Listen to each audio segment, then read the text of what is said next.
Suami hadiri pesta ulang tahunku di hotel menggandeng selingkuhannya. Ia bilang ini kesempatan yang bagus untuk memperkenalkannya di depan umum. Halo Bunda, semoga Bunda semuanya dalam keadaan sehat dan bahagia ya. Sebelum masuk ke ceritanya, jangan lupa nyalakan subtitle dan absen terlebih dahulu ya. Bunda-bunda semua dari daerah mana saja? Jangan lupa like, komen, dan subscribe channel ini ya. Selamat menonton. Aku berdiri di tengah ballroom Hotel Grand Melati, menatap sekeliling ruangan yang perlahan mulai terlihat sempurna. Udara sejuk dari AC menyentuh kulitku, tapi tidak mampu meredakan debar jantung yang entah mengapa terasa lebih kencang dari biasanya. Di tanganku ada daftar checklist yang sudah separuh tercoret, dekorasi bunga putih dan emas di meja utama sudah terpasang, lampu-lampu string yang menggantung di langit-langit mulai dinyalakan untuk uji coba, dan kue 3 tingkat dengan hiasan elegan sedang dipajang di tempat terhormat. Bu Dinda, untuk sound sistemnya mau kita tes dulu? Tanya salah satu kru hotel dengan ramah. Aku mengangguk sambil tersenyum. Iya, silakan. Pastikan mic-nya tidak ada gangguan ya. Hari ini adalah hari yang sangat spesial. Ulang tahunku yang ke-30. Setahun terakhir telah membawa begitu banyak perubahan dalam hidupku. Karierku sebagai manajer pemasaran di perusahaan kosmetik ternama semakin solid. Rumah yang kubeli bersama suamiku, Mas Gilang, sudah mulai terasa seperti rumah seutuhnya, dan hubungan kami, meski kadang ada pasang surut, tetap terasa hangat. Atau setidaknya, itulah yang ingin kupercayai. Mataku beralih ke jam dinding. Pukul 3 sore. Masih ada waktu 3 jam sebelum tamu-tamuku datang. Tapi satu hal yang masih mengganjal di benakku. Gilang belum juga memberikan konfirmasi pasti apakah dia bisa datang tepat waktu. Pagi tadi, dia hanya bilang, "Aku coba selesai meeting cepat, ya, sayang." Tapi entah mengapa, nada suaranya terasa datar, tidak semangat seperti biasanya. Aku mencoba mengusir pikiran buruk itu. Mungkin dia hanya lelah. Minggu-minggu terakhir ini, Gilang memang sering pulang larut dengan alasan kerjaan menumpuk. Aku menghela napas, mengingatkan diri sendiri untuk tidak overthinking. Ini hari bahagiaku, dan aku ingin menikmatinya sepenuhnya. Din, kamu yakin gak perlu bantuan lagi? Tanya Maya, sahabatku sejak kuliah, yang dengan setia menemani sejak pagi mengatur segala sesuatunya. Aku memeluknya sebentar. Sudah cukup, kok.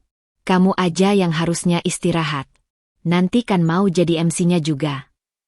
Maya tersenyum. Buat kamu, aku rela jadi apa saja. Tiba-tiba, teleponku bergetar. Hatiku melompat, berharap itu Gilang yang mengabari. Tapi yang muncul justru notifikasi email dari vendor catering tentang menu terakhir. Aku menghela napas lagi. Masih nunggu kabar dari suamimu. Maya menyelidik, matanya penuh pengertian.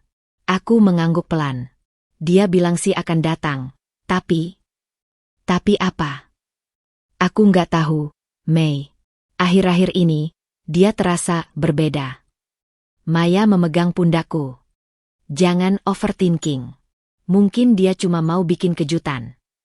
Aku mencoba tersenyum. Iya, semoga saja.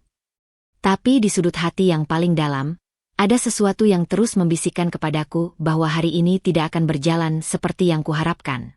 Sebuah firasat yang entah dari mana datangnya, tapi begitu kuat mencengkeram. Aku menarik napas dalam-dalam, lalu menatap ballroom sekali lagi. Segalanya terlihat sempurna. Kursi-kursi berbalut kain putih dan sash emas, meja-meja dengan taples-tabler runner berkilauan, dan panggung kecil tempatku nanti akan berterima kasih kepada semua tamu. Ini seharusnya menjadi momen indah. Tapi mengapa? Ya, perasaan gelisah ini tidak mau pergi? Aku berjalan ke jendela besar di sisi ruangan, memandang kota di bawah yang sibuk dengan aktivitasnya. Di tengah keramaian itu, ada satu pertanyaan yang terus menggangguku. Apakah Mas Gilang masih mencintaiku seperti dulu? Atau jangan-jangan, di balik senyum dan janji-janjinya, ada rahasia yang akan menghancurkan segalanya hari ini? Malam itu, sepulang dari hotel setelah memastikan segala persiapan pesta esok hari sudah beres, tubuhku terasa lelah tapi pikiran masih terus berpacu. Aku membaringkan diri di kasur king size yang tiba-tiba terasa terlalu luas, sementara suamiku belum juga pulang. Jam di dinding kamar sudah menunjukkan pukul 11 malam, dan pesan terakhir darinya hanya berbunyi, masih di kantor, jangan tunggu aku tidur. Aku mencoba memejamkan mata, tapi firasat aneh yang menggangguku sejak siang tak kunjung hilang. Bahkan semakin menjadi-jadi ketika tiba-tiba terdengar bunyi getar dari lantai. Telepon Gilang terjatuh dari saku celananya yang tergantung di belakang pintu. Dengan setengah hati, kuambil ponsel itu untuk meletakkannya di meja samping tempat tidur. Saat itulah aku melihatnya. Sebuah notifikasi dari seseorang bernama Vina muncul di layar. Besok kita ketemu di pesta itu, kan? Aku sudah tidak sabar. Dunia seakan berhenti berputar. Jari-jariku gemetar memegang ponsel itu, sementara napas terasa berat seperti ada batu besar yang menindih dada. Aku menatap pesan itu berulang-ulang, mencoba mencari penjelasan lain. Mungkin ini rekan kerjanya, mungkin ini salah kirim, mungkin. Tapi naluriku berteriak lebih keras. Dengan hati berdebar, tanpa benar-benar berniat menginvasi privasinya tapi juga tak bisa menahan diri, aku membuka kunci ponselnya. Password yang sama sejak kami menikah 3 tahun lalu, tanggal pernikahan kami. Begitu masuk, aplikasi WhatsApp langsung terbuka, dan di sana, percakapan mereka berdua memenuhi layar. Ratusan pesan, puluhan foto, dan yang paling menyakitkan, janji bertemu di berbagai tempat yang selama ini kupikir Gilang pergi untuk urusan kerja. Aku kangen sama kamu, tulis Gilang seminggu yang lalu. Kapan kita bisa weekend bareng lagi? Kemarin cuma sebentar. Balas Vina diikuti emotikon ciuman. Aku menelusuri lebih jauh, dan setiap kata, setiap kalimat, seperti pisau yang mengiris-iris hatiku perlahan. Foto mereka berdua di restoran mewah yang katanya ia kunjungi untuk meeting bisnis. Gambar Vina di kamar hotel yang ia bilang sebagai tempat ia menginap saat dinas luar kota.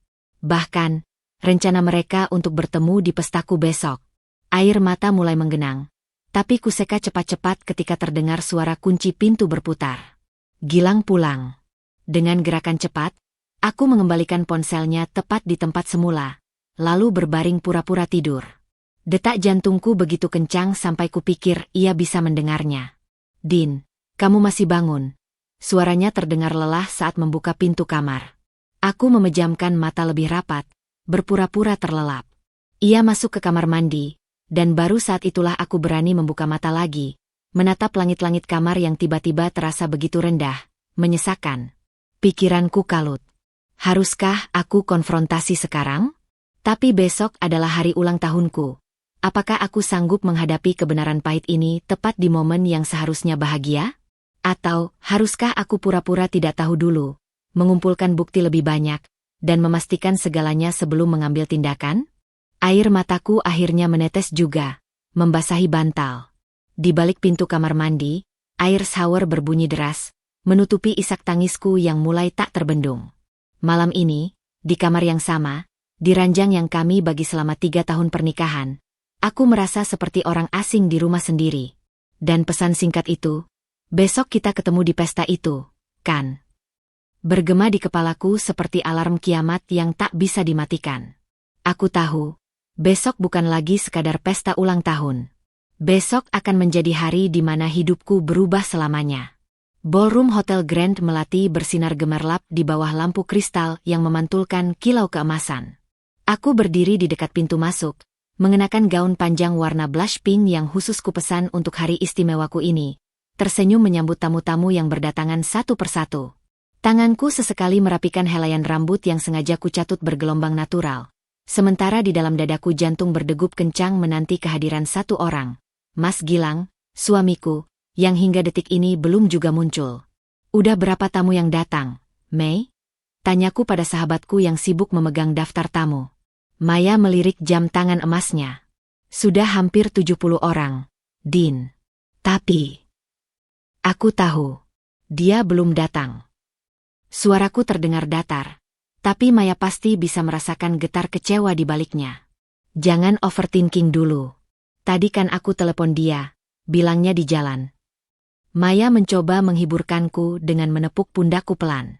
Aku menghela nafas panjang, berusaha menenangkan diri. Mungkin dia benar-benar terjebak macet. Mungkin dia sedang mempersiapkan kejutan. Mungkin. Tapi semua, mungkin, itu buyar seketika ketika pintu utama ballroom terbuka lebar. Dia akhirnya datang. Tapi tidak sendirian. Mas Gilang masuk dengan langkah percaya diri, mengenakan setelan jas Hugo Boss abu-abu tua yang kubelikan untuk anniversary kami tahun lalu. Wajahnya yang biasanya kusam setelah seharian kerja kini terlihat segar, seolah baru saja bercukur dan melakukan perawatan wajah. Tapi yang membuat nafasku tercekat bukan penampilannya, melainkan tangan kanannya yang erat menggenggam jemari seorang perempuan muda. Perempuan itu, Vina, dari foto-foto yang kulihat di ponsel Gilang, berdiri dengan sikap sangat percaya diri. Gaun merah menyala yang melekat di tubuhnya seperti sengaja dipilih untuk mencuri perhatian, lengkap dengan slit tinggi yang memperlihatkan kakinya yang jenjang. Rambutnya yang hitam panjang terurai sempurna, dan senyumnya, oh Tuhan, senyumnya, begitu manis seolah dia adalah tamu kehormatan di pestaku sendiri. Seluruh tubuhku mendadak terasa dingin. Suara riuh tamu-tamu seketika mereda, digantikan oleh bisik-bisik penuh tanya. Beberapa pasang mata beralih antara aku dan trio di pintu masuk itu. Bahkan musik latar dari band yang kubayar mahal tiba-tiba terasa tidak relevan lagi. Gilang tidak hanya datang terlambat. Dia datang dengan selingkuhannya. Dan yang paling menghancurkan, dia tersenyum bangga, seolah sama sekali tidak merasa bersalah. Dinda, sayang, panggilnya dengan suara lantang, menarik perhatian semua orang. Tangannya masih menggandeng Vina erat-erat saat mereka berdua melangkah mendekatiku. Aku berdiri membeku, lutut terasa lemas, tapi kumaksa diri untuk tetap tegak. Rasanya seperti mimpi buruk, tapi aroma parfum Chanel nomor 5 yang menyengat dari tubuh Vina mengingatkanku bahwa ini nyata. Sangat nyata. Ini Vina, kata Gilang dengan nada riang, seolah memperkenalkan rekan bisnis biasa. Aku sudah cerita banyak tentangmu padanya. Vina mengulurkan tangannya dengan senyum manis. Selamat ulang tahun, Dinda. Gilang selalu bilang kamu wanita yang kuat. Suaranya terdengar seperti sirine peringatan di kepalaku. Setiap kata dari mulut mungilnya itu seperti pisau belati yang menancap dalam-dalam. Aku tidak menjabat tangannya. Tidak bisa. Sekitar kami, suasana semakin hening. Tamu-tamuku, keluarga, sahabat, kolega kerja, semua menatap dengan ekspresi bercampur antara kaget, tidak percaya, dan kasihan. Ibuku yang berdiri tak jauh dari situ terlihat pucat, tangannya menutup mulut. Mas, akhirnya kupecahkan keheningan itu, suaraku lebih stabil dari yang kukira. Apa maksudmu membawanya ke sini? Dia hanya mengangkat bahu, wajahnya tetap santai. Aku pikir ini kesempatan baik untuk memperkenalkannya pada orang-orang terdekat kita. Vina tersenyum lagi, lalu, dengan kelancangan yang membuat darahku mendidih, meraih gelas anggur dari pelayan yang lewat dan meminumnya sedikit. Seolah dia benar-benar tamu undangan yang sah. Di sekelilingku, dunia seolah berputar lebih cepat. Suara jantungku yang berdegup kencang memenuhi telinga, menenggelamkan segala suara lain. Ini bukan lagi sekadar perselingkuhan biasa. Ini penghinaan publik. Dengan sengaja, di hari ulang tahunku sendiri, di depan semua orang yang kukasihi, suamiku memilih untuk menghancurkanku dengan cara yang paling keji. Dan saat itulah aku menyadari satu hal. Pertempuran baru saja dimulai. Setelah kejadian di ballroom yang seperti mimpi buruk itu, aku menyelinap pergi ke toilet hotel, mengunci diri di dalam bilik paling ujung. Lututku akhirnya menyerah, membiarkan tubuhku melorot perlahan hingga duduk di lantai marmer yang dingin. Gaun pink mahalku yang semula begitu anggun kini mengerut tak karuan, tapi aku sama sekali tak peduli. Tanganku gemetar tak terkendali saat mencoba menahan isak tangis yang terasa begitu pahit di kerongkongan. Di luar, suara orang-orang berlalu lalang masih terdengar samar, tapi yang paling jelas kudengar adalah detak jantungku sendiri yang seolah ingin keluar dari dada. Aku menarik napas dalam-dalam, mencoba menenangkan diri, tapi bayangan Gilang dengan bangga menggandeng Vina tadi terus menghantuiku. Ekspresi wajahnya yang santai, seolah tidak ada yang salah, seolah tidak baru saja menghancurkan hidupku di depan ratusan pasang mata. Tik, tik, tik. Suara ketukan di pintu toilet membuatku terkejut. Din? Kamu ada di sana? Suara Maya yang penuh kekhawatiran. Aku ingin menjawab, tapi mulutku terasa kering. Lidahku seperti terpaku di langit-langit mulut. Din, tolong buka pintu. Aku tidak akan membiarkanmu sendirian sekarang. Dengan sisa tenaga yang kumiliki, Aku membuka kunci pintu. Maya langsung merangkulku erat saat melihat kondisiku. Tubuhku yang selama ini kukira kuat, ternyata lemas tak berdaya di pelukannya. Sudah. Bisiknya sambil membelai punggungku. Aku di sini. Aku tidak akan meninggalkanmu. Aku tidak mengerti. Suaraku parau, terputus-putus oleh isakan. Kenapa dia harus melakukan ini padaku? Di hari ulang tahunku sendiri? Di depan semua orang. Maya menghela napas panjang sebelum menjawab, aku tidak tahu, Din. Tapi yang jelas, dia tidak layak mendapat air matamu. Tapi air mata itu tetap mengalir deras, membasahi pipiku yang sudah panas karena terlalu banyak menangis. Kenangan 3 tahun pernikahan kami berkelebat di kepalaku. Saat pertama kali bertemu di acara kantor, momen dia melamarku di pantai saat matahari terbenam, bahkan perdebatan-perdebatan kecil kami yang dulu terasa menyebalkan tapi sekarang justru kurindukan. Yang perlu kamu lakukan sekarang adalah pulang, kata Maya tegas. Aku sudah minta manajemen hotel untuk mengantarmu lewat pintu belakang. Tamu-tamu lainnya sudah aku beritahu bahwa kamu tidak enak badan. Aku mengangguk lemas. Tidak ada lagi kekuatan di dalam diriku untuk kembali ke pesta itu, untuk melihat Gilang dan Vina mungkin sedang menari, tertawa, menikmati hidangan yang dengan susah payah kurencanakan selama berminggu-minggu. Tapi saat kami hendak keluar dari toilet, nasib berkehendak lain. Gilang berdiri di sana, sendirian, wajahnya yang biasanya begitu percaya diri kini terlihat sedikit ragu. Dinda. Maya segera melangkah maju, melindungiku. Kamu tidak punya hak untuk mendekatinya sekarang, Gilang. Tapi Gilang mengabaikannya, matanya hanya menatapku. Aku ingin menjelaskan. Menjelaskan apa? Suaraku tiba-tiba keras, membuat kami semua terkejut. Menjelaskan bagaimana kamu menghancurkanku di depan semua orang? Atau menjelaskan perselingkuhanmu yang sudah berlangsung berapa bulan? 6 bulan? Lebih. Dia terlihat terkejut bahwa aku sudah tahu. Aku tidak bermaksud menyakitimu, katanya, tapi kalimat itu justru membuatku ingin tertawa getir. Tidak bermaksud menyakitiku? Dia datang dengan selingkuhannya ke pestaku sendiri. Mas, suaraku tiba-tiba tenang, tapi justru lebih menakutkan. Aku melihat semua pesanmu dengan Vina. Aku tahu tentang weekend kalian di Bandung bulan lalu yang kau bilang itu adalah perjalanan dinas.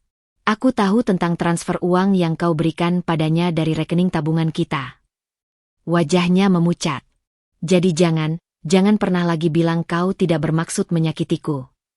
Dia terdiam sejenak, lalu dengan tenang yang membuatku ingin menjerit, dia berkata, aku butuh kebahagiaan, Dinda. Kamu terlalu sibuk dengan kariermu. Vina, dia mengerti aku. Setiap kata yang keluar dari mulutnya seperti pukulan telak. Aku terlalu sibuk? Selama ini aku pikir kami berdua bekerja sama membangun rumah tangga. Aku yang selalu menunggunya pulang kerja sampai larut. Aku yang menyiapkan makan malam meski kadang harus dipanaskan 3 kali karena dia tak kunjung pulang. Aku yang mengurus semua kebutuhan rumah tangga agar dia bisa fokus di pekerjaannya. Dan balasannya adalah perselingkuhan.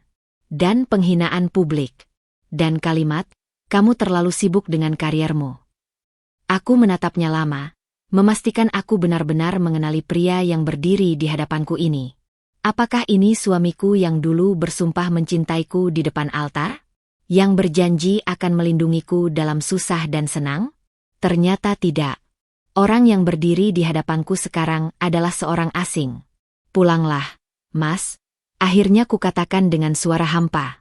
Rumah itu masih atas nama kita berdua. Jadi aku tidak akan mengusirmu malam ini. Tapi besok aku ingin kamu pergi. Dia membuka mulutnya seperti ingin membantah, tapi akhirnya hanya mengangguk pelan sebelum berbalik pergi. Mungkin ke pesta, mungkin ke Vina yang sedang menunggunya. Aku tidak peduli lagi. Malam ini, di toilet mewah Hotel Grand Melati, pernikahanku resmi berakhir. Dan saat Maya memelukku erat lagi, aku menyadari satu hal. Aku mungkin kehilangan suamiku. Tapi aku masih punya diriku sendiri. Dan itu sudah cukup untuk sekarang. Pagi setelah pesta ulang tahun yang menjadi bencana itu, sinar matahari menyelinap lewat celah tirai kamar tidur, menyapu lembut wajahku yang masih bengkak karena sepanjang malam menangis. Aku terbaring di tempat tidur kami, tempat tidurku sekarang, dengan mata terasa perih dan kepala berdenyut-denyut. Ruangan yang biasanya terasa hangat dan nyaman kini terasa asing, seolah setiap sudutnya menyimpan kenangan pahit yang siap menerkam.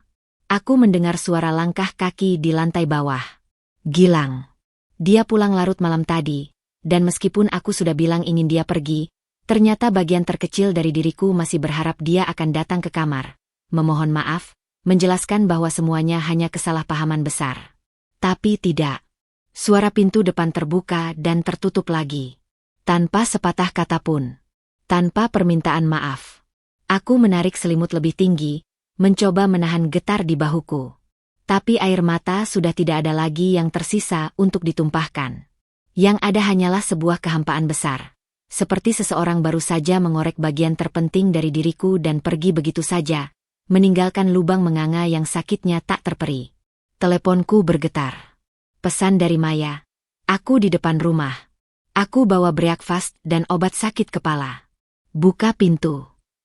Dengan susah payah aku bangkit dari tempat tidur. Saat bercermin di kamar mandi, bayangan yang menatap balik membuatku terkejut.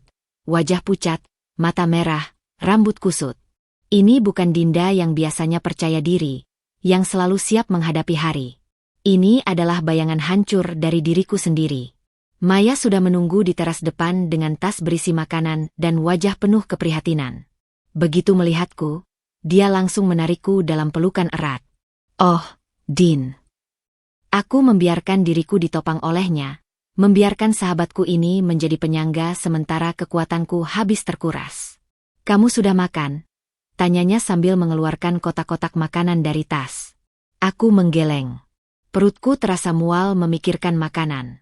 Dinda, suara Maya tegas. Kamu harus makan. Kamu butuh tenaga untuk melawan. Melawan apa? Dia sudah jelas memilih Vina.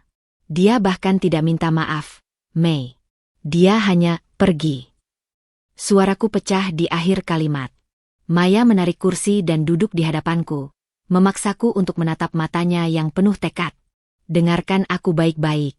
Apa yang Gilang lakukan kemarin bukan hanya perselingkuhan biasa. Itu adalah penghinaan publik yang disengaja.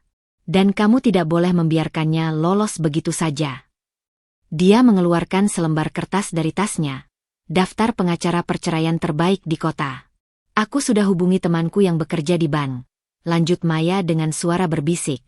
Dia bilang dalam sebulan terakhir, Gilang sudah menarik hampir 200 juta dari rekening gabungan kalian. Transfer rutin ke rekening atas nama Vina. Dadaku sesak. Uang itu adalah tabungan kami untuk membayar DP rumah kedua, investasi masa depan yang kami rencanakan bersama. Aku juga sudah screenshot semua postingan mereka di media sosial. Tambah Maya, menunjukkan teleponnya. Foto-foto Gilang dan Vina di restoran mewah, di mall, bahkan di sebuah villa. Semua diambil dalam sebulan terakhir saat dia bilang sedang dinas luar kota. Melihat bukti-bukti nyata itu, sesuatu dalam diriku berubah. Kesedihan yang tadi menyelimuti perlahan berubah menjadi sesuatu yang lain. Amarah yang membara, tapi juga kejelasan pikiran yang dingin. Aku ingin dia keluar dari rumah ini hari ini juga, kataku dengan suara yang lebih tegas dari yang kukira. Maya mengangguk, lalu mengambil teleponnya.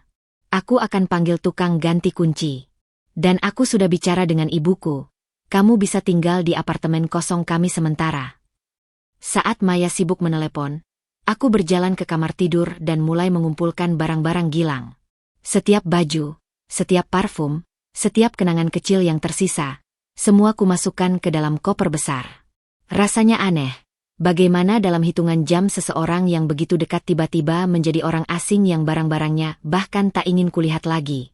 Tapi yang paling menyakitkan adalah ketika aku menemukan album foto pernikahan kami di lemari. Halaman demi halaman tersenyum bahagia, tatapan penuh cinta, janji-janji manis yang sekarang hancur berkeping-keping. Aku menutup album itu dengan keras dan memasukkannya ke dalam kotak untuk disimpan di gudang.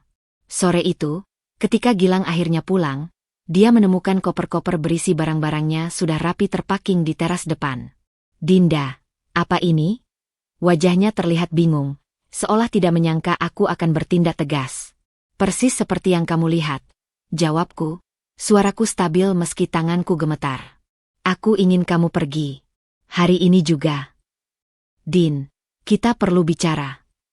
Kita sudah selesai bicara. Potongku. Sejak kamu memilih untuk datang ke pestaku dengan membawa selingkuhanmu, sejak kamu menggelapkan uang kita untuknya, sejak kamu memutuskan bahwa kebahagiaanmu lebih penting daripada menghormati 3 tahun pernikahan kita. Dia berdiri diam, wajahnya menunjukkan konflik batin. Untuk sesaat, kupikir dia akan meminta maaf, akan berlutut dan memohon pengampunan. Tapi yang keluar dari mulutnya justru, aku butuh waktu untuk mengurus surat-surat. Hancur. Betapa mudahnya dia melepas segalanya. Ambil barang-barangmu dan pergi, bisikku, berbalik masuk ke dalam rumah sebelum dia melihat air mata yang akhirnya menetes lagi. Pintu tertutup dengan keras. Dan untuk pertama kalinya dalam 3 tahun, rumah itu benar-benar sunyi. Aku merosot di lantai, menangis lagi, tapi kali ini, di antara isakan, ada sesuatu yang baru, tekad. Ini adalah akhir. Tapi juga awal yang baru. 2 hari telah berlalu sejak Gilang pergi meninggalkan rumah kami, rumahku, dan dalam kesendirian itu, aku memutuskan untuk melakukan sesuatu yang selama ini tak pernah terpikirkan, menyelami seluruh kehidupan finansial kami selama ini. Laptopku terbuka di meja makan yang sekarang hanya aku yang menempatinya, dikelilingi tumpukan dokumen bank, tagihan kartu kredit, dan file-file investasi yang selama ini lebih banyak dikelola Gilang. Matahari pagi menyinari ruangan melalui jendela besar, menciptakan pola cahaya yang ironisnya indah di atas kekacauan dokumen-dokumen itu. Tanganku mengetik dengan gemetar, memasukkan password satu persatu ke berbagai akun keuangan kami. Beberapa berhasil, beberapa lain menampilkan pesan, password salah, yang membuat jantungku berdegup kencang. Transfer, transfer, transfer. Itulah yang akhirnya kutemukan setelah 3 jam menyisiri laporan rekening kami. Dalam 6 bulan terakhir, ada pola transfer rutin yang sama sekali tidak kukenal. Setiap tanggal 5 dan 20, selalu ada pengiriman uang ke rekening atas nama Vina Anjani. Awalnya nominalnya kecil, 2-3 juta rupiah. Tapi semakin kesini, jumlahnya membengkak. 10 juta, 15 juta. Bahkan di bulan lalu, ada transfer 25 juta yang dicatat sebagai investasi proyek. Aku menekan telapak tangan ke mulut, menahan teriakan yang ingin keluar. Uang itu adalah hasil jerih payah kami berdua, tabungan yang seharusnya digunakan untuk membayar DP rumah kedua yang kami impikan, impian yang sekarang jelas hanya milikku sendiri. Telepon berdering tiba-tiba, membuatku nyaris terjatuh dari kursi. Dinda? Ini Ibu Rina dari Bank Sejahtera. Suara di seberang sana ramah tapi resmi. Kami mencoba menghubungi Bapak Gilang mengenai kartu kredit platinumnya yang sudah melewati limit. Perlahan, satu demi satu kebohongan lainnya terungkap. Kartu kredit yang kukira hanya ada 2 ternyata 5. Pinjaman online senilai 50 juta yang tidak pernah kuketahui. Dan yang paling menghancurkan, polis asuransi jiwa atas nama kami berdua yang telah dicairkan setengah tahun lalu, dengan nominal 200 juta yang juga menguap entah kemana. Dunia berputar di sekelilingku. Napasku menjadi pendek dan cepat. Ini bukan lagi sekadar perselingkuhan. Ini pengkhianatan finansial yang terencana.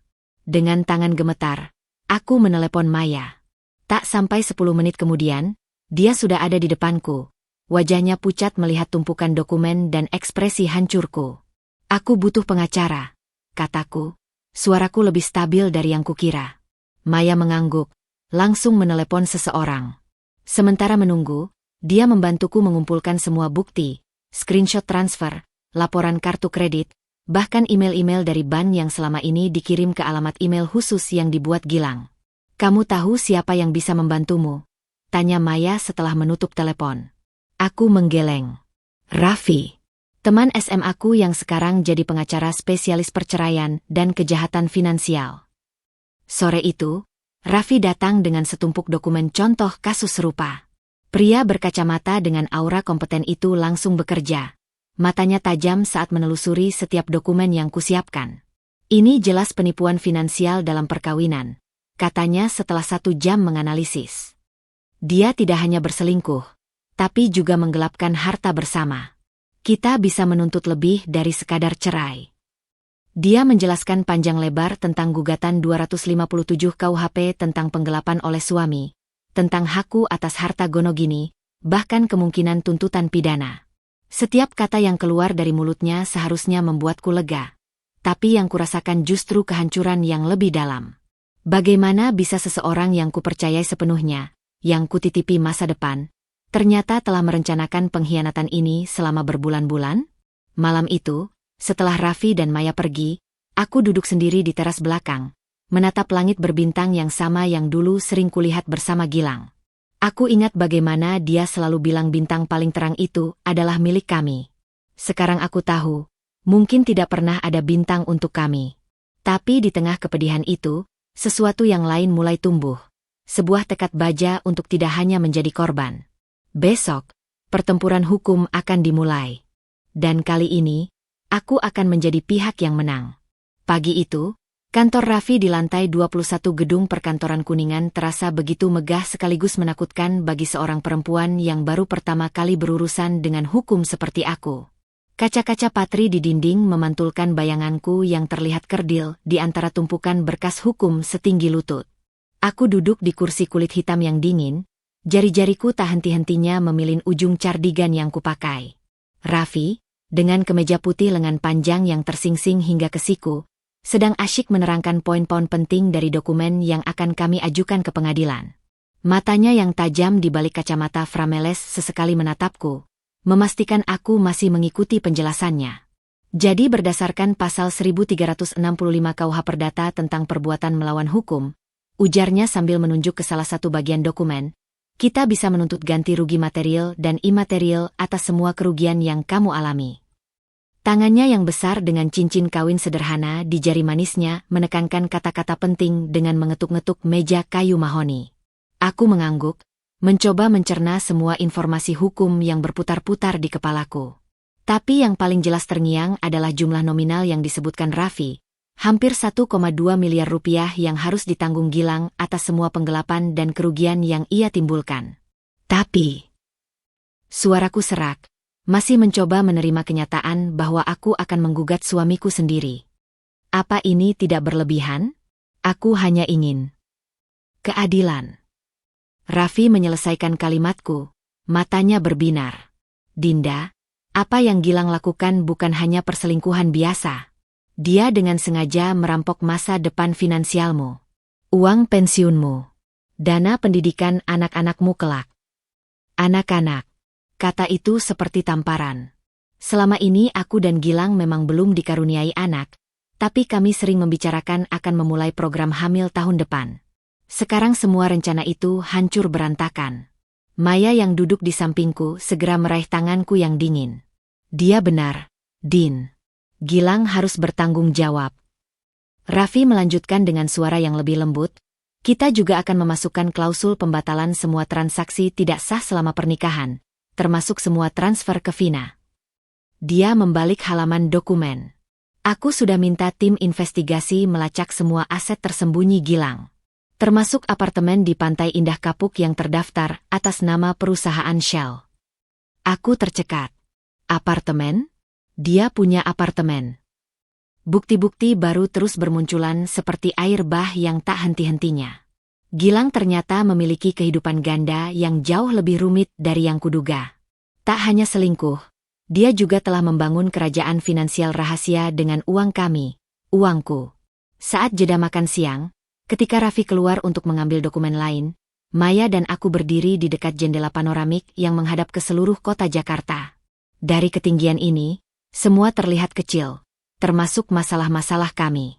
Kamu yakin ingin melanjutkan ini? Tanya Maya sambil menyeruput kopinya. Aku menatap langit yang mulai mendung. Aku tidak punya pilihan lain, Mei. Ini bukan lagi tentang cinta atau perasaan. Ini tentang keadilan. Suaraku semakin tegas.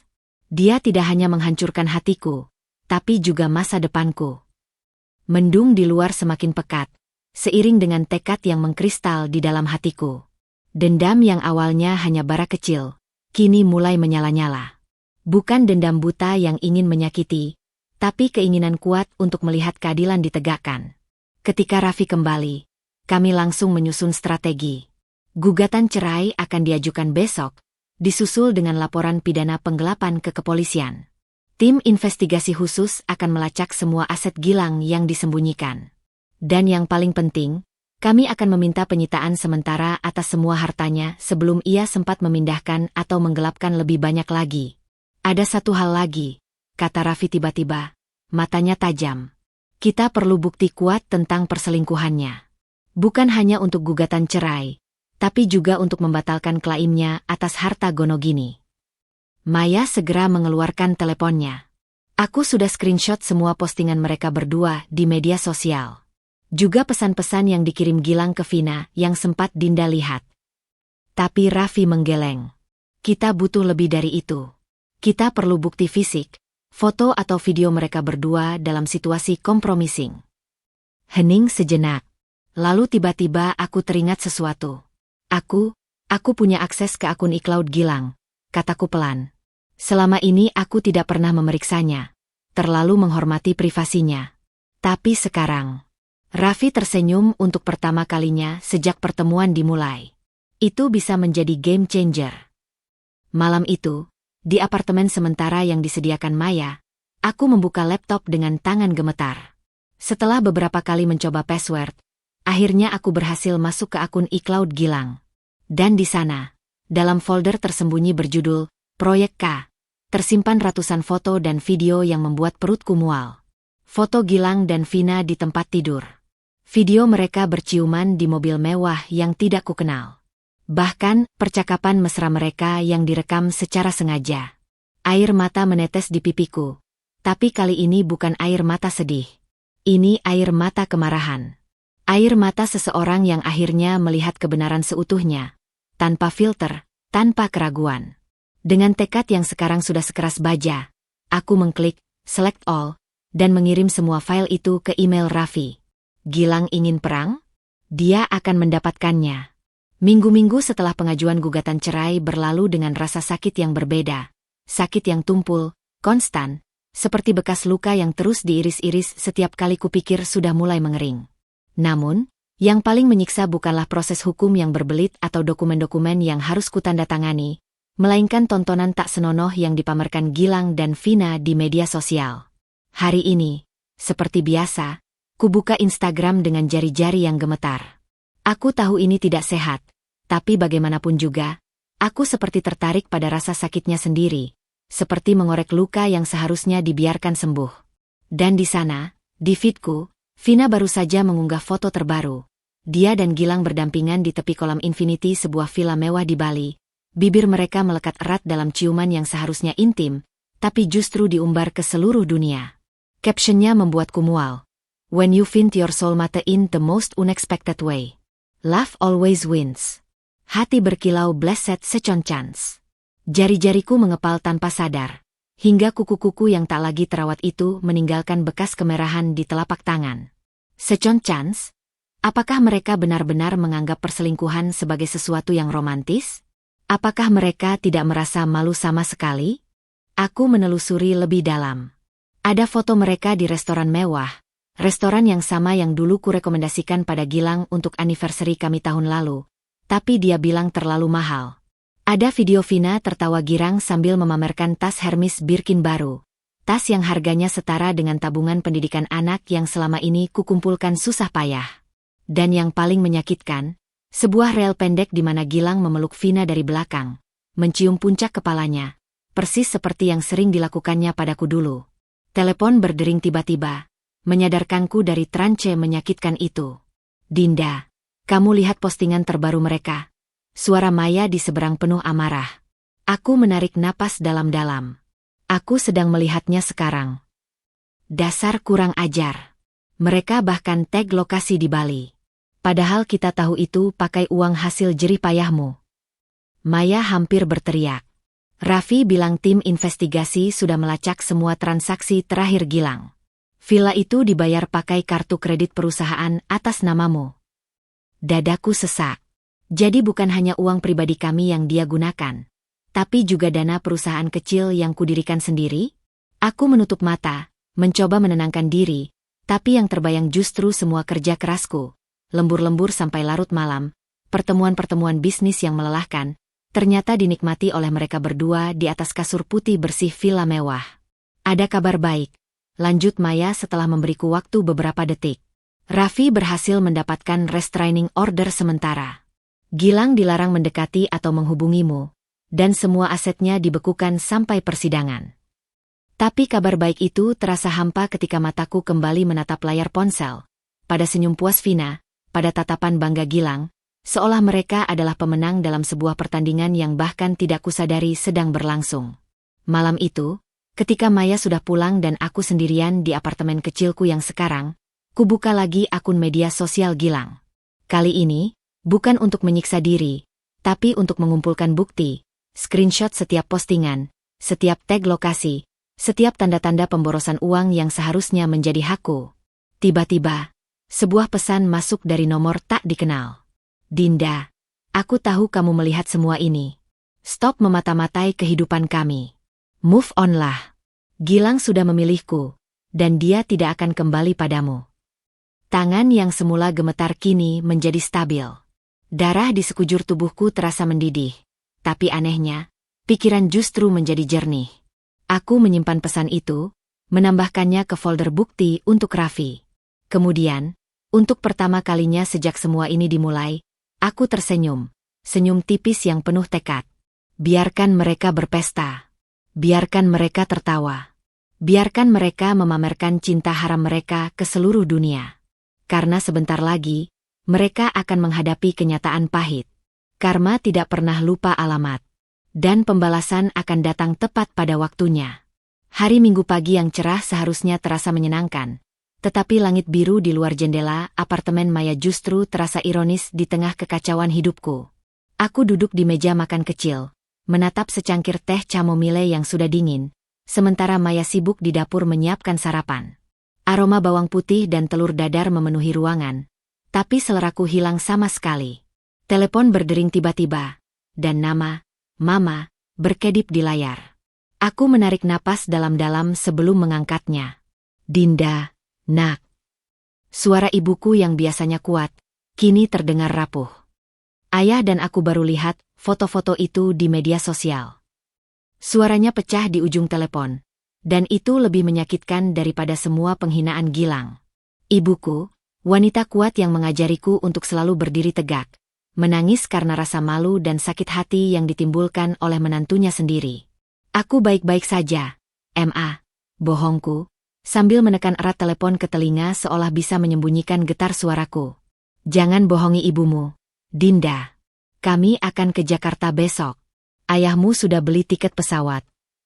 Tidak perlu, Ma. Aku bisa. Kami bukan hanya datang untukmu, potongnya tegas. Tapi juga untuk bertemu keluarga besar Gilang. Mereka perlu tahu apa yang dilakukan anak mereka. Begitu telepon berakhir, Maya segera duduk di depanku, wajahnya penuh pertanyaan. Orang tuaku datang besok, kataku kosong. Mereka ingin bertemu keluarga Gilang. Maya mengangguk pelan. Ini bagus, Din. Kamu butuh dukungan keluarga besar sekarang. Tapi yang kurasakan justru sesak di dada. Ini bukan lagi hanya tentang aku dan Gilang. Skandal ini telah menarik seluruh keluarga ke dalam pusaran aib dan sakit hati. Keesokan harinya, Bandara Soekarno-Hatta ramai seperti biasa. Aku berdiri di area kedatangan domestik, mengenakan kacamata hitam untuk menyembunyikan mata bengkakku. Ketika akhirnya melihat sosok ayah dan ibuku berjalan mendekat, rasanya seperti kembali menjadi anak kecil yang ingin bersembunyi di pelukan mereka. Ibuku langsung merengkuhku erat. Oh, nak. Bisiknya, tangannya menepuk-nepuk punggungku seperti dulu saat aku masih kecil dan terjatuh dari sepeda. Ayahku tidak banyak bicara. Dia memang bukan tipe orang yang banyak kata. Tapi pelukannya yang kencang dan ciuman di keningku mengatakan segalanya. Kita akan melewati ini bersama. Gumamnya pendek, tapi penuh makna. Mobil sewaan yang kusiapkan membawa kami langsung ke rumah orang tua Gilang di kawasan Pondok Indah. Sepanjang perjalanan, ibuku terus memegang tanganku erat, sementara ayahku di kursi depan sesekali mengeluarkan desahan panjang. Kalian yakin ingin melakukan ini? Tanyaku sekali lagi, jantung berdebar kencang. Sudah sepantasnya mereka tahu kebenaran, jawab ibuku tegas. Rumah besar bergaya Mediterania itu masih sama seperti ingatanku terakhir.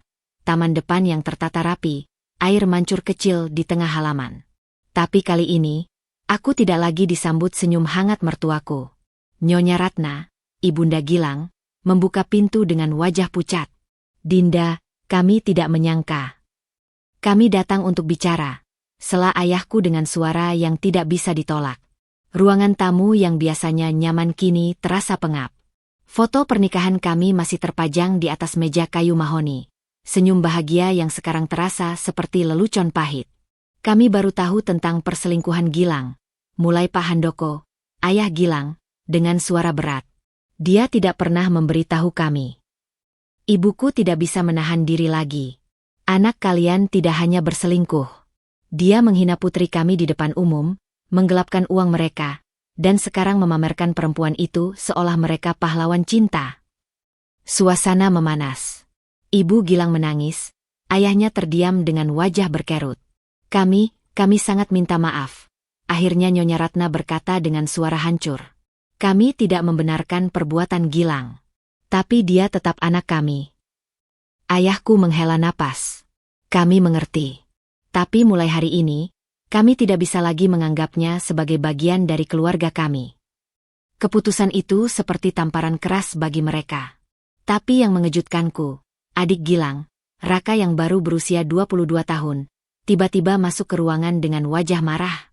Aku tidak akan ikut-ikutan membela kakakku, katanya dengan suara tegas. Aku lihat sendiri bagaimana dia memperlakukan Dinda. Aku lihat semua postingan memalukan itu. Dia menatapku, matanya penuh penyesalan. Aku minta maaf, Dinda. Keluarga kami telah mengecewakanmu. Pulang dari rumah itu, perasaanku campur aduk. Di satu sisi, ada kepuasan karena kebenaran akhirnya terungkap. Di sisi lain, ada kesedihan melihat keluarga yang dulu begitu akrab sekarang terpecah belah karena tindakan Gilang. Malam itu, di kamar hotel orang tuaku, ibuku duduk di samping tempat tidurku, menyisir rambutku perlahan seperti dulu. Nak, dengarkan ibu, bisiknya lembut. Rasa malu ini tidak akan selamanya. Suatu hari nanti, semua ini akan menjadi pelajaran berharga. Aku memeluknya erat, menghirup wangi familiar parfumnya yang menenangkan. Untuk pertama kalinya sejak drama ini dimulai, aku merasa benar-benar aman, dilindungi oleh orang-orang yang mencintaiku tanpa syarat. Sementara di luar jendela, hujan mulai turun, membersihkan jalanan Jakarta yang kotor, mungkin juga perlahan-lahan membersihkan lukaku. Pengadilan Negeri Jakarta Selatan tampak lebih megah dan menakutkan dari yang kubayangkan. Gedung putih dengan pilar-pilar kokoh itu seolah menjulang tinggi, mengintimidasi siapa saja yang berani melangkah masuk. Tanganku berkeringat dingin saat menggenggam erat tumpukan dokumen yang disiapkan Raffi, sementara langkahku terasa berat seperti berjalan di atas pasir hisap. Tenang, bisik Maya di sampingku, tangannya meraih pundakku. Kamu kuat, kamu benar. Dan kami semua ada di sini untukmu. Di belakangku, ayah dan ibuku berjalan dengan langkah tegap, meski kulihat ibu sesekali mengusap sudut matanya dengan sapu tangan. Yang mengejutkanku, Raka, adik Gilang, juga datang, berdiri agak jauh seperti takut tidak diterima, tapi tetap menunjukkan dukungan dengan kehadirannya. Begitu masuk ke ruang sidang, napasku langsung tersengal. Di sana, di sebelah meja terdakwa, Gilang duduk tegak dengan setelan jas abu-abu yang rapi, rambut tersisir rapi, wajahnya tenang seolah ini hanyalah rapat bisnis biasa. Di sampingnya, seorang pengacara parubaya dengan kacamata tebal sedang membuka-buka berkas. Sementara di bangku penonton belakang, Vina duduk dengan gaun putih polos yang sengaja dipilih agar terlihat lugu dan tidak bersalah. Bersumpah demi Tuhan akan mengatakan yang sebenarnya. Suara hakim wanita parubaya itu menggema di ruangan ber-AC dingin. Aku mengucapkan sumpah dengan suara yang lebih tegas dari yang kuduga, sementara mataku tak lepas dari Gilang yang sama sekali tidak menatapku. Mohon jelaskan kepada majelis hakim, apa yang mendasari gugatan ini, kata hakim setelah formalitas pembukaan. Raffi, dengan kemeja putih lengan panjang dan dasi biru tua, berdiri dengan penuh wibawa. Yang mulia, ini bukan sekadar gugatan cerai biasa. Ini adalah kasus pengkhianatan pernikahan disertai penipuan finansial skala besar. Suaranya jelas dan terukur saat menjelaskan satu persatu poin-poin penting. Transfer tidak sah ke rekening Vina, penarikan dana perusahaan tanpa izin, bahkan polis asuransi yang dicairkan secara sepihak. Setiap kata seperti palu yang menghunjam, dan aku melihat wajah Gilang mulai kehilangan warna. Ketika giliranku memberikan kesaksian, seluruh ruangan seolah meredam napasnya. Suami saya tidak hanya berselingkuh. Suaraku awalnya gemetar, tapi semakin kuat seiring berjalannya waktu. Dia dengan sengaja merencanakan semua ini. Dia membawa perempuan itu ke pesta ulang tahun saya, memperkenalkannya di depan semua teman dan keluarga saya, seolah ingin menunjukkan bahwa dia bisa menghancurkan saya tanpa konsekuensi. Air mata mulai menggenang, tapi kali ini aku tidak melawannya. Biarkan hakim melihat betapa dalam lukanya. Biarkan semua orang di ruangan ini menyaksikan betapa kejamnya pengkhianatan itu. Gilang akhirnya angkat bicara ketika diberi kesempatan. Yang mulia, saya mengakui adanya hubungan di luar nikah, katanya dengan suara datar, seolah sedang melaporkan kuartal keuangan. Tapi semua tuduhan penipuan finansial ini berlebihan. Transfer-transfer itu adalah untuk keperluan bisnis. Raffi langsung menyergah. Bisnis apa yang membutuhkan transfer rutin ke rekening pribadi seorang Vina Anjani? Bisnis apa yang memerlukan pembelian tas Hermes dan liburan ke Bali? Vina yang duduk di bangku belakang tiba-tiba berdiri. Itu uang Gilang. Dia berhak melakukan apapun yang dia mau dengan uangnya. Hakim segera menegurnya. Ibu tidak memiliki hak bicara di sini. Silakan duduk atau akan saya keluarkan. Adegan itu justru menjadi bumerang bagi Gilang. Ekspresi kesombongan Vina, ketidakhormatannya terhadap proses hukum, semua terlihat jelas di mata hakim. Sidang pertama berakhir dengan keputusan bahwa Gilang harus memberikan laporan keuangan lengkap atas semua asetnya dalam waktu seminggu. Selain itu, hakim juga mengeluarkan perintah sementara untuk memblokir semua rekeningnya sampai persidangan selesai. Ketika kami keluar dari ruang sidang, kerumunan wartawan langsung menyerbu. Pertanyaan-pertanyaan menyakitkan berhamburan seperti peluru. Ibu Dinda, apa reaksi ibu melihat suami datang dengan wanita lain? Apakah ibu akan menuntut balik? Bagaimana perasaan ibu mengetahui uang ibu dipakai untuk? Raffi dengan sigap melindungiku, sementara ayahku membuka jalan keluar. Tapi di tengah keriuhan itu, aku melihat Gilang dan Vina berjalan cepat ke arah lain. Wajahnya pucat, sementara Vina terlihat marah sambil terus mengomel. Di mobil dalam perjalanan pulang, teleponku berdering. Sebuah pesan dari nomor tak dikenal. Tapi aku langsung tahu itu dari Vina. Kamu pikir menang di hari pertama berarti menang selamanya? Tunggu saja. Gilang tidak akan membiarkanmu mengambil apa yang menjadi haknya. Aku menyimpan pesan itu, menambahkannya ke koleksi bukti. Biarkan mereka mengancam. Biarkan mereka marah. Karena hari ini, untuk pertama kalinya sejak semua ini dimulai, aku melihat ketakutan di mata Gilang.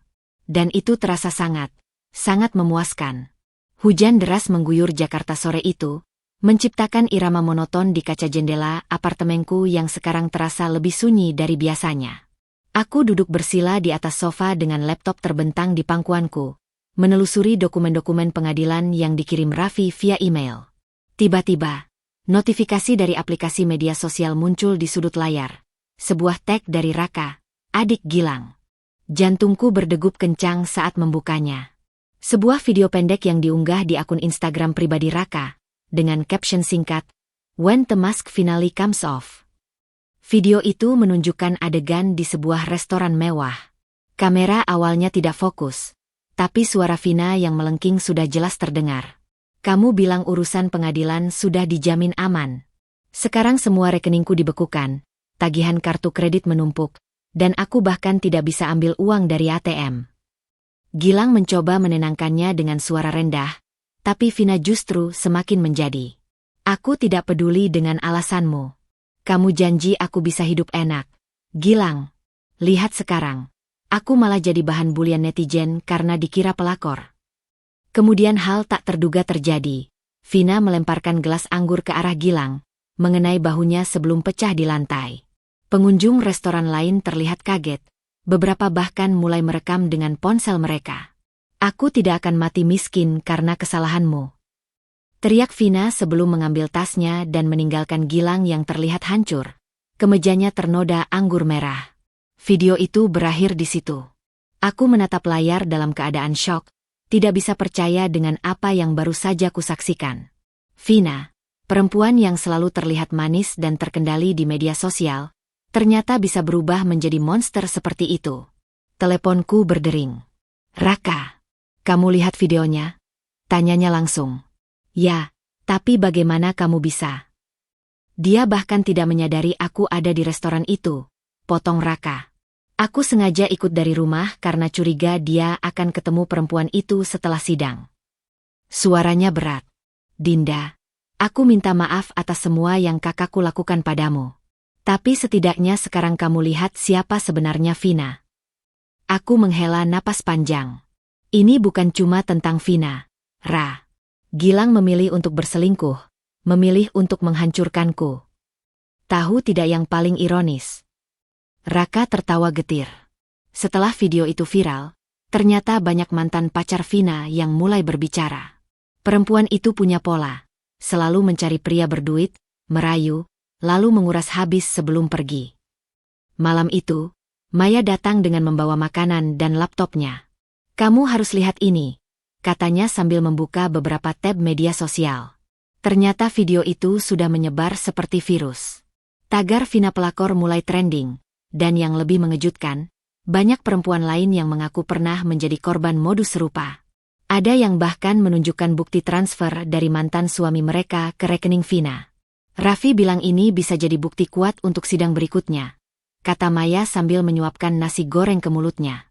Ini membuktikan pola penipuan yang disengaja. Tapi di tengah semua kehebohan ini, yang paling membuatku terpana adalah perubahan drastis di media sosial Gilang.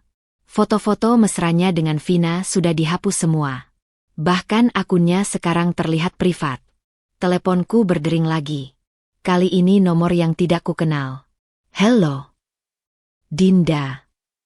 Suara Gilang di seberang terdengar parau, sangat berbeda dari nada percaya dirinya di pengadilan tadi pagi.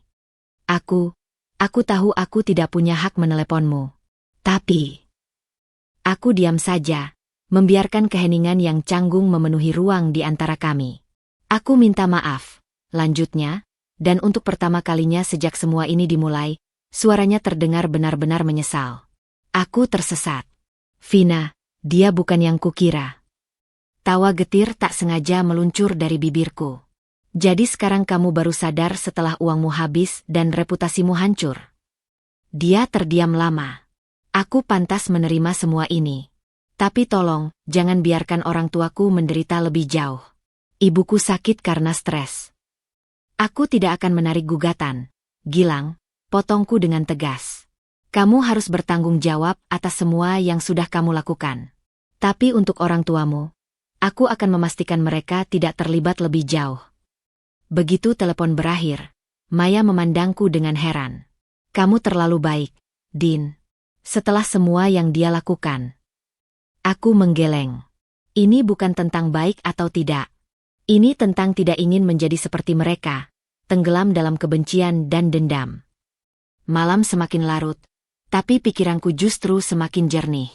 Video itu, telepon dari Gilang, semua bukti yang bermunculan, semuanya seolah menunjukkan bahwa kebenaran akhirnya mulai terungkap.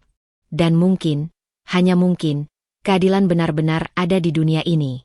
Pagi itu, langit Jakarta terlihat kelabu, seolah mencerminkan suasana hatiku yang masih berusaha mencerna segala kejadian dalam beberapa hari terakhir. Aku duduk di balkon apartemen sementaraku, menyeruput teh hangat yang perlahan mulai kehilangan rasanya. Di tangan yang satunya, aku memegang ponsel dengan artikel berita terbuka. Direktur keuangan perusahaan multinasional dicopot akibat skandal perselingkuhan dan dugaan penyalahgunaan dana. Foto Gilang yang terpampang di artikel itu membuat dadaku sesak. Dia mengenakan kemeja putih dan dasi biru yang kupilihkan untuk ulang tahunnya tahun lalu. Kemeja yang sama yang sering kusetrika dengan hati-hati setiap minggu. Tapi sekarang, ekspresinya yang dulu selalu percaya diri itu berubah menjadi lesu, matanya sembab, dengan garis-garis kelelahan yang jelas terlihat bahkan melalui foto berkualitas rendah itu. Setelah investigasi internal, PT Granova Corporation memutuskan untuk memberhentikan Gilang Pratama dari posisi Direktur Keuangan efektif segera. Keputusan ini diambil setelah munculnya bukti-bukti penyalahgunaan wewenang dan pelanggaran kode etik perusahaan. Aku menutup artikel itu, menekan jari-jariku yang tiba-tiba terasa dingin ke pelipisku. Seharusnya aku merasa puas. Ini adalah karma yang sempurna untuk semua yang telah dilakukannya padaku. Tapi yang kurasakan justru hampa. Telepon berdering tiba-tiba. Raffi. Dinda, kamu lihat beritanya? Suaranya bersemangat di seberang. Baru saja. Jawabku datar. Ini perkembangan bagus untuk kasus kita. Pemecatan ini membuktikan bahwa dia memang terbukti melakukan penyimpangan keuangan. Kita bisa gunakan ini sebagai leverage di sidang berikutnya. Aku menghela napas. Apa kabar orang tuanya? Mereka pasti hancur. Raffi terdiam sejenak. Kamu benar-benar orang yang baik, Dinda. Setelah semua ini, kamu masih memikirkan perasaan keluarganya. Bukan itu masalahnya. Aku hanya tiba-tiba membayangkan betapa sakitnya Ibu Ratna menerima berita ini. Wanita yang selalu menyambutku dengan hangat setiap lebaran itu, yang dengan bangga menceritakan prestasi anaknya pada tetangga-tetangganya. Sore itu, Maya datang dengan membawa lebih banyak berita. Kamu tidak akan percaya ini, katanya sambil membuka laptopnya. Aku dapat info dari temanku yang kerja di Granova. Ternyata Vina sempat datang ke kantor Gilang kemarin, membuat keributan di lobi. Video singkat itu menunjukkan Vina dengan wajah merah padam berteriak pada resepsionis, menuntut untuk bertemu CEO perusahaan. Gilang berhak dapat pesangon. Kalian tidak bisa memecatnya begitu saja. Teriaknya, sebelum akhirnya diusir oleh Satpam. Tapi yang lebih mengejutkan adalah postingan di akun Instagram Vina beberapa jam kemudian. Sebuah foto dirinya di bandara dengan koper besar. Captionnya, "Sometimes you need to know when to walk away from toxicity. Bali here ikome." Maya tertawa sinis. Dia kabur. Begitu tahu Gilang tidak punya uang lagi, dia langsung meninggalkannya. Aku hanya bisa menggeleng, tidak percaya dengan semua kejadian ini. Dalam hitungan hari, kehidupan Gilang yang sempurna, karir gemilang, hubungan mesra, status sosial, runtuh berantakan. Malam itu, ketika aku sedang bersiap tidur, teleponku berdering lagi. Nomor yang tidak kukenal. Dinda. Suara Gilang di seberang terdengar parau, seperti orang yang tidak tidur berhari-hari. Aku tidak tahu harus mulai dari mana. Aku duduk di tepi tempat tidur, mencoba mengendalikan emosi. Kamu tidak seharusnya meneleponku, Gilang. Kita punya perjanjian melalui pengacara. Dengar aku sebentar saja, tolong, pintanya, dan untuk pertama kalinya sejak kami bertemu 8 tahun lalu, suaranya terdengar begitu kecil. Aku sudah kehilangan segalanya.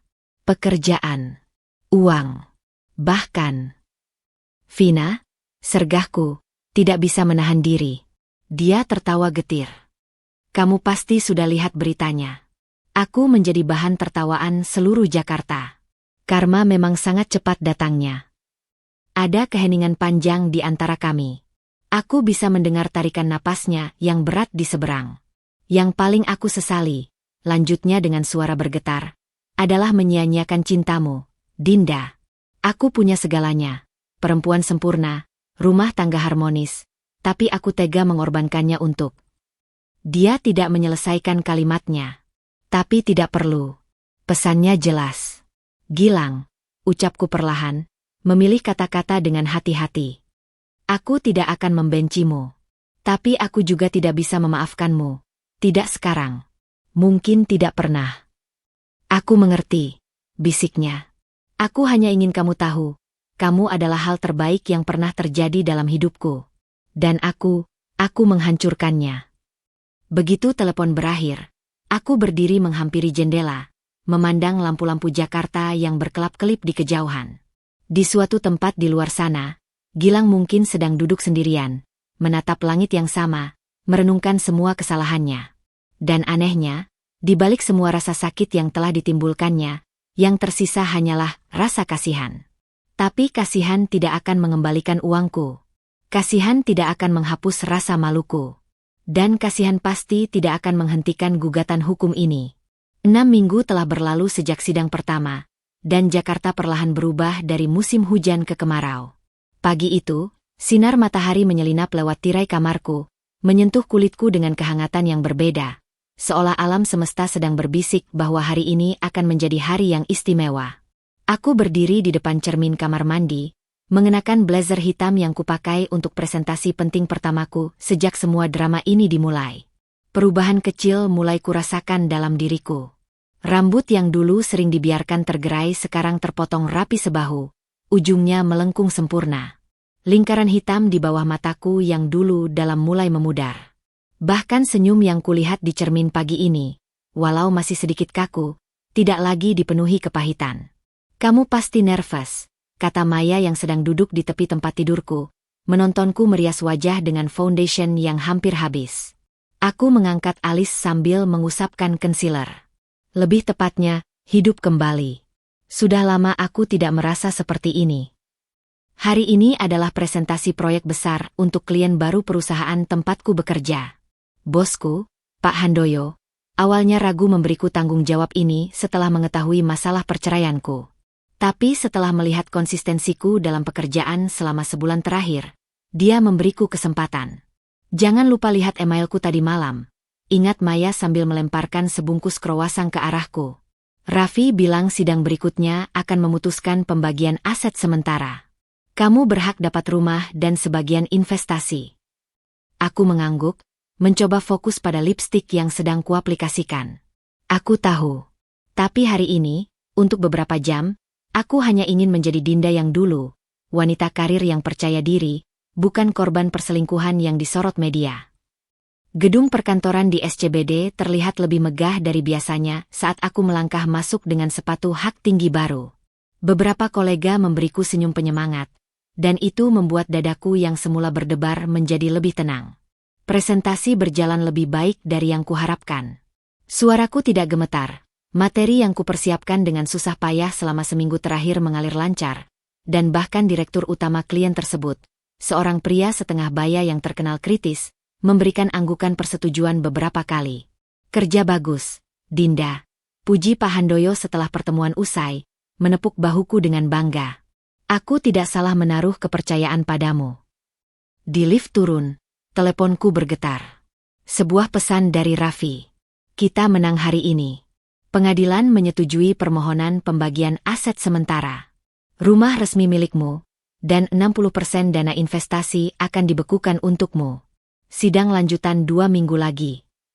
Aku menekan telepon ke dada, menahan senyum lebar yang tiba-tiba ingin meledak. Ini kemenangan kecil, tapi sangat berarti. Rumah yang kucintai, tempat semua kenangan indah dan pahit terukir, sekarang sepenuhnya menjadi milikku.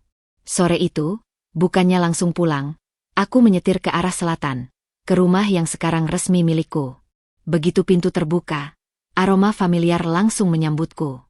Bau kayu dari furnitur tua yang kami beli bersama, sedikit aroma kopi dari mesin yang masih berdiri di dapur, bahkan bau buku-buku lama di perpustakaan kecil kami. Aku berjalan pelan dari ruangan ke ruangan, menyentuh setiap sudut dengan perasaan baru. Kamar tidur utama yang dulu menjadi saksi bisu tangisku kini terasa seperti ruang netral. Dapur tempatku sering menyiapkan sarapan untuk Gilang sekarang hanya akan kugunakan untuk memasak makanan favoritku sendiri. Di ruang tamu, aku menemukan satu kotak berisi barang-barang Gilang yang belum sempat dia ambil. Kaos olahraga favoritnya, beberapa buku bisnis, album foto lama. Tanpa berpikir panjang, kuambil telepon dan memfoto kotak itu, mengirimkannya ke nomor Gilang dengan pesan singkat. "Barang-barangmu masih ada di sini. Kamu bisa mengambilnya minggu depan jam 10 pagi. Aku tidak akan ada di rumah." Balasannya datang cepat. "Terima kasih. Aku harap kamu baik-baik saja." Aku tidak membalas. Tidak perlu. Malam itu, untuk pertama kalinya sejak Gilang pergi, aku mengundang beberapa sahabat dekat ke rumah. Maya datang dengan kue coklat buatannya yang terkenal enak. Lulu, teman sekantor, membawa anggur merah. Bahkan Raka menyempatkan diri datang, membawa oleh-oleh dari orang tuanya yang masih malu untuk bertemu langsung. "Untuk babak baru," seru Maya sambil menaikkan gelasnya. Kami bersulang, tertawa, dan bercerita tentang rencana-rencana masa depan. Di tengah keriuhan itu, aku menyadari sesuatu yang penting. Aku mulai bisa membayangkan hidup tanpa Gilang. Bukan sebagai seorang korban, tapi sebagai seorang yang bangkit. Ketika semua tamu sudah pulang dan aku sendirian di balkon belakang, menatap bintang-bintang yang sama yang dulu sering kulihat bersama Gilang, sebuah pesan masuk lagi dari Raffi. Vina mencoba menghubungi. Dia minta maaf dan bilang siap menjadi saksi untukmu jika diperlukan. Ternyata Gilang juga menggelapkan uangnya. Aku tersenyum tipis melihat ironi takdir. Kemudian kuangkat wajah ke langit, menghirup udara malam yang segar. Dulu, aku berpikir kebahagiaanku tergantung pada Gilang. Sekarang aku tahu, kebahagiaan itu selalu ada dalam genggamanku sendiri. Hujan gerimis membasahi jalanan kompleks perumahanku ketika aku melihat mobil sedan tua yang dulu kukenal dengan baik parkir di depan garasi. Gilang duduk di dalamnya, kedua tangannya menggenggam kemudi dengan erat, kepalanya tertunduk seolah sedang mengumpulkan keberanian. Sudah hampir 2 bulan sejak terakhir kali kami bertatap muka langsung, dan tubuhku secara instan bereaksi, telapak tangan berkeringat, jantung berdegup kencang, namun anehnya, tanpa kepanikan seperti dulu. Aku mengunci pintu rumah dengan tenang, berjalan menuju mobilku yang diparkir di seberang, sengaja menghindari kontak mata. Tapi langkahku terhenti ketika mendengar pintu mobilnya terbuka. "Dinda, tunggu." Suaranya yang dulu begitu percaya diri kini terdengar serak dan tidak pasti. Aku berbalik perlahan, dan untuk pertama kalinya sejak semua ini dimulai, benar-benar memandang wajah mantan suamiku itu. Gilang terlihat 10 tahun lebih tua. Matanya sayu dengan lingkaran hitam tebal, rambutnya yang dulu selalu rapi sekarang terlihat kusut, dan posturnya yang tegap kini sedikit membungkuk. Dia mengenakan kemeja lengan panjang biru tua yang kukenali sebagai hadiah ulang tahunnya yang ke-32. Kemeja yang dulu kujahit sendiri lubang kancingnya yang hampir lepas. "Aku cuma mau ambil kotak itu," kataku dingin, menunjuk ke bagasi mobilku di mana kotak berisi barang-barangnya sudah kupersiapkan sejak kemarin. Gilang mengangguk pelan, tapi tidak segera bergerak. Matanya yang merah menatapku dengan campuran penyesalan dan kerinduan yang membuat perutku bergejolak. Aku cuma ingin bilang." "Tidak perlu," potongku cepat, mengangkat tangan untuk menghentikannya. "Kita sudah melewati batas kata-kata yang bisa diucapkan, Gilang." Dia mengatupkan bibirnya, menelan ludah dengan susah payah. "Aku tahu. Tapi tolong, 5 menit saja." Angin pagi yang dingin menerpa kulitku saat kami berdiri dalam keheningan yang tegang. Seekor burung berkicau di pohon dekat kami. Suaranya yang riang kontras dengan suasana berat antara kami. "Aku kehilangan segalanya, Dinda." Akhirnya dia memecah kesunyian, suaranya bergetar. "Pekerjaan, reputasi, bahkan..." Dia tersendat. Perempuan yang kukira mencintaiku ternyata hanya memanfaatkanku. Aku menatapnya lama, mencoba menemukan rasa simpati di dalam hatiku. Tapi yang kutemukan hanya kehampaan. "Dan menurutmu aku harus merasa apa? Senang melihatmu menderita?" "Tidak. Aku hanya..." Dia menarik napas dalam-dalam. "Aku baru menyadari betapa bodohnya aku. Betapa sempurnanya hidup kita dulu. Dan betapa aku menghancurkannya karena keserakahan dan kebodohan sendiri."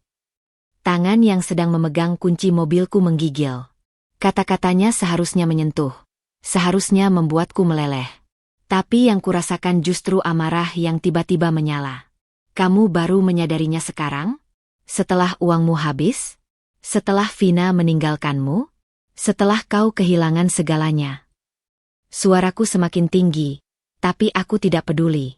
"Di mana penyesalanmu saat kau menggandengnya di pesta ulang tahunku? Saat kau mentransfer uang kami untuk tas-tas mewahnya? Saat kau berbohong padaku setiap malam?" Gilang terlihat seperti baru saja ditampar. Air mata mulai mengalir di pipinya yang sekarang kurus. "Aku pantas menerima semua ini. Tapi Dinda, tolong percayalah, penyesalanku nyata. Aku bersedia melakukan apapun untuk memperbaiki semuanya." Matahari mulai menembus awan, menyinari wajahnya yang basah. Dalam cahaya itu, untuk sesaat, aku melihat bayangan pria yang dulu kucintai. Pria yang selalu membawakanku bunga di hari biasa, yang memijat kakiku setelah seharian kerja, yang berjanji akan mencintaiku selamanya. Tapi bayangan itu cepat menghilang, digantikan oleh kenyataan pahit di depan mata. Aku tidak bisa, Gilang. Akhirnya kukatakan dengan suara yang jauh lebih lembut dari yang kukira. Mungkin suatu hari nanti aku bisa memaafkanmu. Tapi percaya lagi, kembali bersama? Itu tidak mungkin. Dia mengangguk pelan, seperti sudah menduga jawabanku. Aku mengerti. Tapi izinkan aku tetap berharap. Aku akan membuktikan padamu bahwa aku bisa menjadi lebih baik. Lakukan itu untuk dirimu sendiri, bukan untukku, jawabku sebelum membuka pintu mobil. Saat mobilku menyusuri jalan perumahan, kulihat melalui kaca spion Gilang masih berdiri di tempat yang sama. Tubuhnya terlihat kecil dan rapuh di bawah sinar matahari pagi.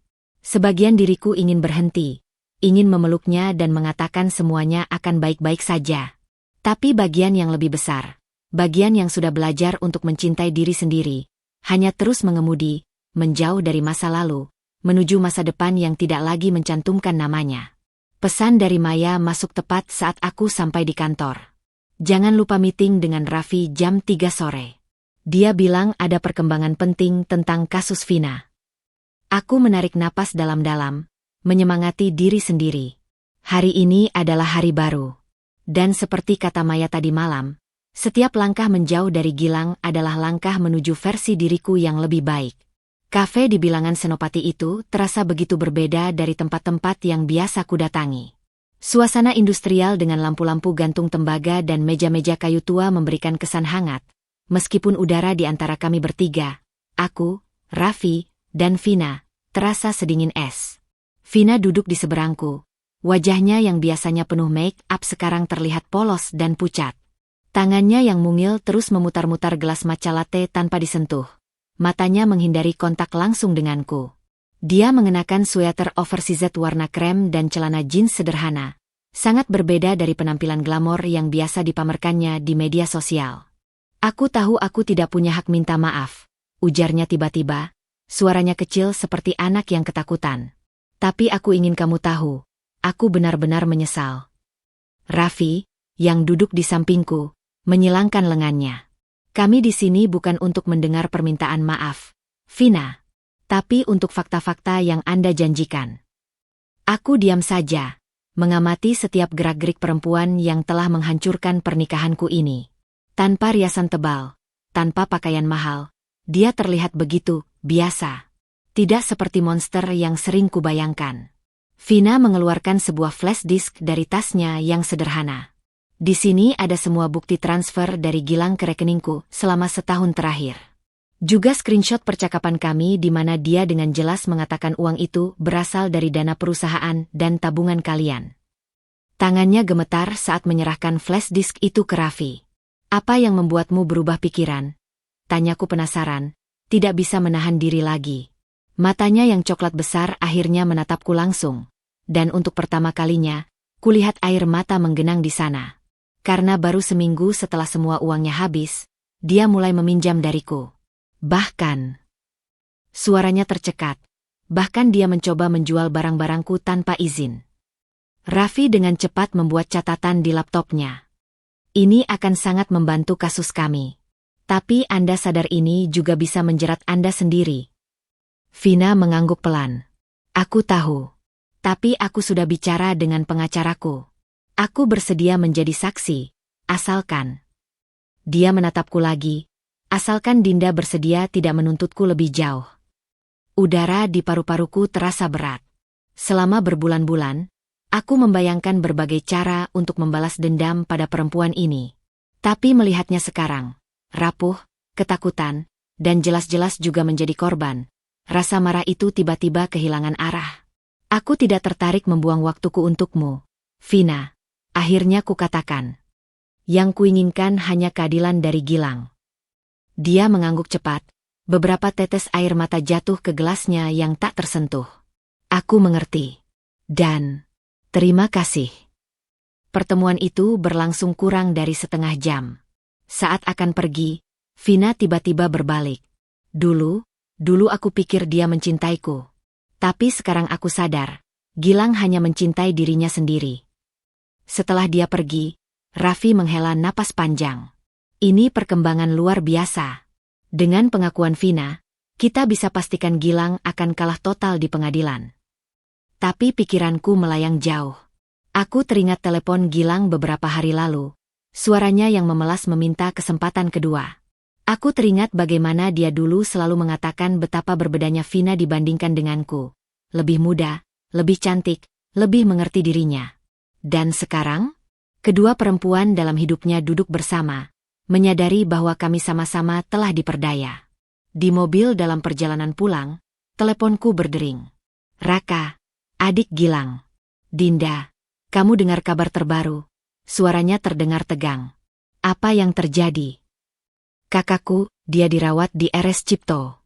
Gangguan kecemasan akut.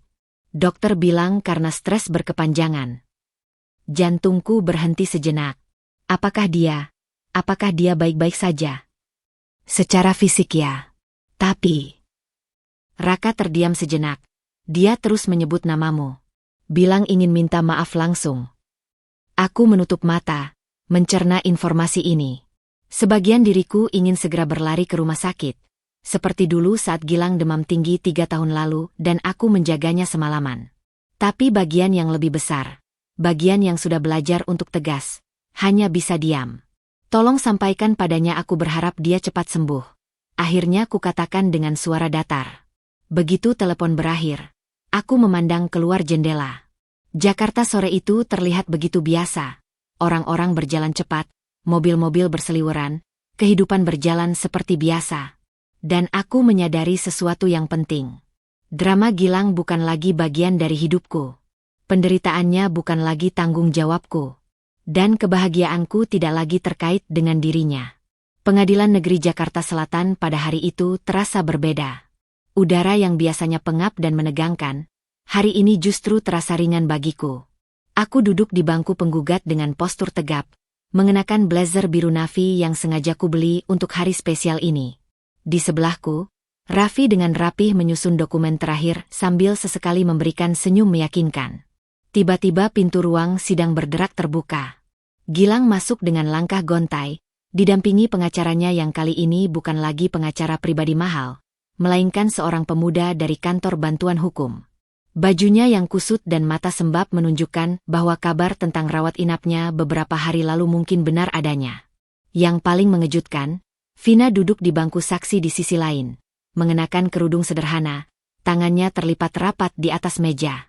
Majelis Hakim akan menjatuhkan putusan atas perkara nomor 1278 PDTG 2023 PN Jakarta Sel. Ucap hakim dengan suara lantang mengisi ruangan yang senyap. Dadaku berdegup kencang ketika hakim mulai membacakan satu persatu pertimbangan hukum. Setiap kata yang keluar dari mulutnya seperti mengukir sejarah baru dalam hidupku. Menimbang bahwa terbukti secara sah dan meyakinkan bahwa tergugat telah melakukan perbuatan melawan hukum. Menimbang bahwa penggugat berhak atas ganti rugi material dan imaterial. Dan akhirnya, mengabulkan seluruh gugatan penggugat. Menghukum tergugat untuk membayar ganti rugi sebesar 1,8 miliar rupiah. Mencabut semua hak tergugat atas harta bersama. Dan menyatakan perkawinan antara pihak-pihak sah diputuskan. Palu hakim menghantam meja 3 kali. Demi keadilan berdasarkan ketuhanan yang Maha Esa, putusan ini dijatuhkan. Suara gemuruh memenuhi ruangan. Maya yang duduk di belakang langsung memelukku erat, sementara Raka terlihat diam membeku dengan air mata menggenang. Tapi mataku tertuju pada Gilang yang terlihat seperti orang kehilangan nyawa, wajahnya pucat pasi, tubuhnya terguncang, dan untuk pertama kalinya dalam hidupnya, aku melihat pria itu menangis tersedu-sedu tanpa bisa dikendalikan. Vina mendekatiku saat kami keluar dari ruang sidang. Aku ikut senang untukmu, bisiknya dengan tulus. Aku mengangguk. Semoga kamu bisa memulai hidup yang lebih baik juga. Di luar gedung pengadilan, kerumunan wartawan langsung mengepung. Tapi kali ini, aku tidak lagi merasa terintimidasi. Bagaimana perasaan ibu setelah memenangkan gugatan ini? Aku tersenyum tenang. Saya hanya bersyukur kebenaran akhirnya terungkap. Ini bukan tentang kemenangan, tapi tentang keadilan. Raffi dengan sigap membukakan pintu mobil untukku. Tapi sebelum masuk, suara dari belakang membuatku berbalik. Dinda, tolong. Gilang berdiri beberapa meter dariku, wajahnya basah oleh air mata. Tangannya tergapai seperti orang tenggelam yang mencoba meraih penyelamat terakhir. Aku benar-benar menyesal.